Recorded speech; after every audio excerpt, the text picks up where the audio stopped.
18 सितंबर से पितृ पक्ष शुरू हो गया है। अब 2 अक्टूबर तक पितरों के लिए श्राद्ध, पिंडदान और तर्पण किया जाएगा। घर परिवार में मृत सदस्यों को पितर देव कहते हैं। किसी व्यक्ति के मरने के बाद उनकी आत्मा की शांति के लिए पितृ पक्ष में धर्म कर्म किया जाता है।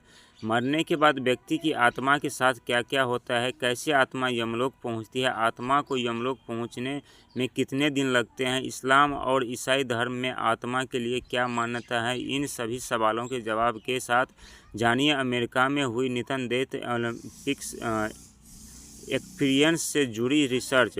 हिंदू धर्म में 4 वेद और 18 पुराण हैं। इन ग्रंथों में ही देवी देवताओं से जुड़ी सभी कहानियां हैं। इनमें से एक है गरुड़ पुराण। गरुड़ पुराण में विष्णु जी और उनके वाहन गरुड़ के बीच हुई सवाल जवाब। गरुड़ देव को भगवान ने जन्म, मृत्यु, पूर्ण जन्म, आत्मा, यमलोक, स्वर्ग, नरक, वैतरणी नदी, पाप, पुण्य, नित्या कर्म आदि विषयों के बारे में बताया। मान्यता है कि घर परिवार में किसी की मृत्यु के बाद गरुड़ पुराण का पाठ करने से मरने वाले की आत्मा को शांति मिलती है। इस पुराण को पढ़ने से हमें जीवन और मृत्यु से जुड़ी सभी धार्मिक बातें मालूम होती है।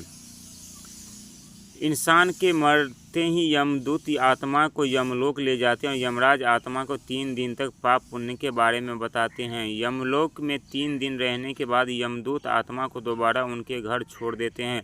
इंसान की आत्मा उनके घर पर 10 दिन रुकती है और देखती है कि परिवार के लोग किस तरह शोक मना रहे हैं।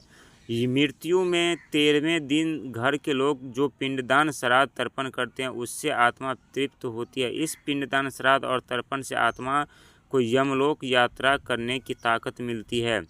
मरने के 13 दिन बाद आत्मा को अंगूठे के बराबर सूक्ष्म शरीर मिलता है। इस सूक्ष्म शरीर वाली आत्मा को जीव कहा जाता है। ये सूक्ष्म शरीर इसलिए मिलता है ताकि मृत आत्मा अपने पापों की सजा भुगत सके। इस शरीर के साथ मृत आत्मा की यमलोक यात्रा शुरू हो जाती है। यमलोक के रास्ते में अंधेरा रहता है और जीव को आग जैसी गर्म बालू पर चलना पड़ता है। ये जीव भूख प्यास से तड़पता है, इसे खाना पीना नहीं मिलता। यमदूत जीवन को नरक में मिलने वाली सज़ा के बारे में बताकर डराते हैं। रास्ते में रुकने पर चाबुक मारते हैं।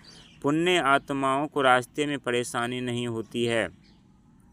अंधेर और गर्म रास्ते के बाद जीव को वैराग्नि नदी से गुजरना पड़ता है। ये नदी गर्म पानी, खून, मवाद और मांस से भरी होती है। जिन इंसान ने जितने पाप किए उसे नदी पार करने में उतनी ज़्यादा परेशानी होती है। रास्ता और नदी पार करके ये जीव 47 दिन में यमलोक पहुंच जाता है। बूढ़े काम करने वाले जीव को वहां से नरक ले जाता है।